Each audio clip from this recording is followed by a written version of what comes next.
क्या वाकई में चांद पर एलियंस किसे देखा था? एस्ट्रोनॉट्स ने चांद पर और क्यों आखिर 50 साल तक चांद पर कोई भी मिशन नहीं भेजा गया? क्या चांद पर एलियंस का बेस है? कितना काम और कितना ज़्यादा टेम्परेचर होता है? जान पर जानेंगे दोस्तों आज के इस वीडियो में। ऐसे ही सवालों के जवाब तो बने रहिए हमारे साथ दोस्तों। स्पेस रेस का और आज से करीब 70 साल पहले शुरू हुआ था। इसे अमेरिका और सोवियत संघ ने शुरू किया, जिसके बाद करीब 50 साल पहले अमेरिका ने साल 1969 में पहली बार इंसानों को चांद पर लैंड कराने में सफलता हासिल की। यही नहीं, उसने इसके बाद भी कई बार इंसानों को चांद पर भेजा। हालांकि चांद पर पहुंचने की शुरुआत उसने 90s व्यक्ति में ही कर दी थी, जिसके बाद उसने कई प्रयास किए और साल 1966 में ही लूना नायक मिशन की चांद पर सॉफ्ट लैंडिंग करा दी गई, लेकिन रूस चांद पर इंसानों को नहीं उतर पाया। इसके बाद बारी आती है दोस्तों चीन की, जिसने अभी तक चांद पर किसी इंसान को तो नहीं उतारा, लेकिन साल 2013 में उसने चांद पर अपना रोवर जरूर उतारा था, जिसके बाद वह चांद पर पहुंचने वाला तीसरा देश बन गया। और अब बारी आती है भारत की। अगर चंद्रयान-3 की चांद पर सॉफ्ट लैंडिंग हो जाती है तो दोस्तों भारत चांद पर पहुंचने वाला चौथा देश बन जाएगा। लेकिन इन सब के बीच दोस्तों चांद पर इंसान की पहुंचने को लेकर बहुत से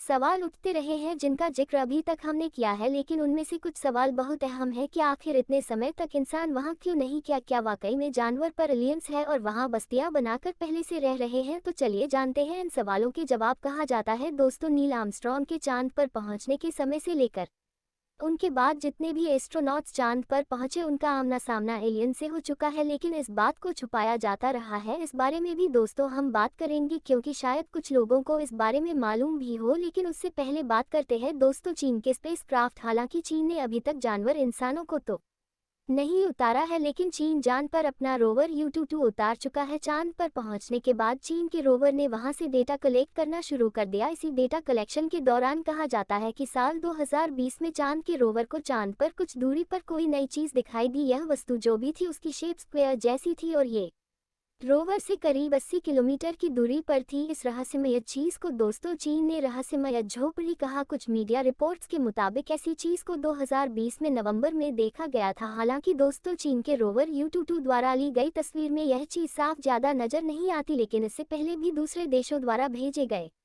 मून मिशन द्वारा कलेक्ट किए गए डेटा में कई ऐसे सबूत बताए जाते हैं जो चांद पर किसी न किसी बाहरी जीव की मौजूदगी की तरफ इशारा करते हैं। जैसे एक ब्रिटिश स्पेस एक्सपर्ट और ऑथर साइमन लुइस के दावे के मुताबिक अपोलो मिशन के द्वारा एस्ट्रोनॉट्स ने कई ऐसी तस्वीरें ली जिनमें एलियंस के मौजूद होने के सबूत थे। जैसे साल 1972 में अपोलो 16 मिशन जब चांद पर भेजा गया, तब उस मिशन के दौरान एक तस्वीर ली गई थी जिसमें चांद पर एक लंबी सी शेप नजर आई। ये शेप देखने में किसी सिगार की तरह दिख रही थी। कहा जाता है कि यह सिगार जैसे शेप या चीज चांद पर मौजूद बहुत से गड्ढों में से एक गड्ढे में दिखाई दी थी। यही नहीं दोस्तों, नासा के बारे में कुछ लोग जो दावा करते हैं कि नासा चांद पर जाने से डरता है, इसलिए करते हैं क्योंकि कुछ लोगों का दावा है कि नासा के तकरीबन हर मिशन के दौरान उन्हें वहां पर रहस्यमय चीजें नजर आती रही थी। जैसे नासा के अपोलो 50 मिशन के दौरान कहा जाता है कि चांद पर UFO देखे गए थे। यही नहीं, यह भी कहा जाता है कि जब अपोलो 11 चांद पर भेजा गया था तब उसके लैंडर का सामना एक चमकदार UFO से हुआ। इसी तरह दावा किया जाता है कि जब नील आर्मस्ट्रॉन्ग चांद पर उतरे तब उन्होंने भी चांद पर एलियंस को देखा। यही वजह थी कि कुछ लोग मानते हैं कि जब अपोलो 11 के दौरान लाइव टेलीकास्ट किया जा रहा था तब उसे इसी वजह से रोक दिया गया, क्योंकि आर्मस्ट्रॉन्ग और उनके साथ ही बज एल्ड्रिन कुछ बताने वाले थे, लेकिन नासा नहीं चाहता था कि इस बारे में किसी और को कुछ भी पता चले, इसीलिए उस समय टेलीकास्ट को रोक दिया गया। जबकि कहा जाता है कि उस समय वह यह बताना चाहते थे कि उन्होंने वहां पर 2 से 2500 मीटर ऊंचे टावर वगैरह देखे थे। कहा जाता है इन टावरों को वहां पर एलियंस नहीं बनाया था और वह जान पर हजारों सालों से रह रहे हैं। और यही नहीं, उन टावर की मदद से वह पृथ्वी पर नजर रखते थे। हालांकि अब यह दावा वहां पर वीरान पड़े हैं और अब वहां पर कोई नहीं रहता। इस बारे में दोस्तों 2005 में एक इंटरव्यू के दौरान बस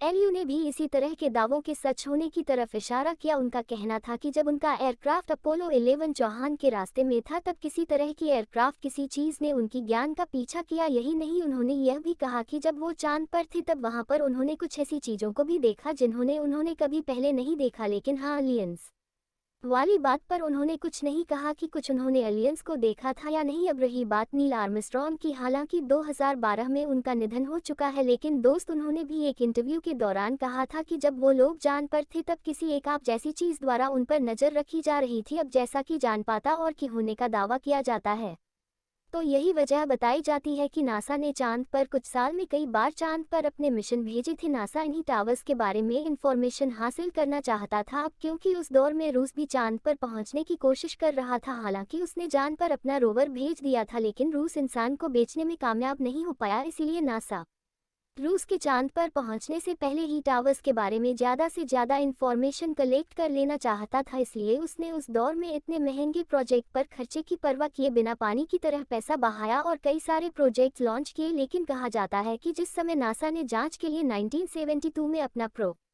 लॉन्च किया और उसके एस्ट्रोनॉट्स चांद पर उतरे, तब उनका सामना एलियन जिसे हुआ। तब एलियंस की तरफ से उन्हें वार्निंग दी गई और चांद पर दोबारा न आने के लिए कहा जाता है। इसीलिए नासा ने 19 समिति के बाद चांद के लिए किसी भी प्रोजेक्ट को लॉन्च नहीं किया। यही वजह थी कि जिस नासा ने आज से 50 साल पहले ही इंसान को चांद पर पहुंचा दिया, और वो भी कई बार, उस नासा ने दोबारा चांद पर जाने के लिए प्रयास नहीं किए। और सिर्फ नासा ने ही नहीं बल्कि दुनिया के किसी और देश ने भी इस बारे में किसी तरह की कोई कोशिश नहीं की। हालांकि पिछले 50 सालों में दुनिया ने टेक्नोलॉजी के बारे में एक लंबी छलांग मारी है। हालांकि 50 साल पहले की टेक्नोलॉजी और आज की टेक्नोलॉजी में ज़मीन आसमान का फ़र्क आ चुका है, और पहले के मुकाबले आज की टेक्नोलॉजी भी काफ़ी एडवांस हो चुकी है। इसीलिए दोस्तों, भारत चंद्रयान जैसे प्रोजेक्ट्स को एक हल्की रॉकेट की मदद से काफ़ी कम ईंधन के जरिए भी चांद पर पहुंचाने में कामयाब हो चुका है, और अब चांद पर अपने लैंडर और रोवर को उतारने की कोशिश करने वाला है। इसीलिए दोस्तों, बहुत से लोग सवाल करते हैं कि जब वैज्ञानिक पहले ही कह चुके थे कि चांद पर जीवन संभव नहीं है, तो एक बार फिर से 50 साल बाद आखिर क्यों चांद पर पहुंचने की कोशिश की गई? अब वैज्ञानिक आखिर वहां पर क्या खोजना चाहते हैं? वहीं दूसरी तरफ दोस्तों, चांद से जुड़े बहुत से सवाल दुनिया भर में चर्चा का विषय बने हैं, क्योंकि बहुत से एस्ट्रोनॉट्स ने न सिर्फ चांद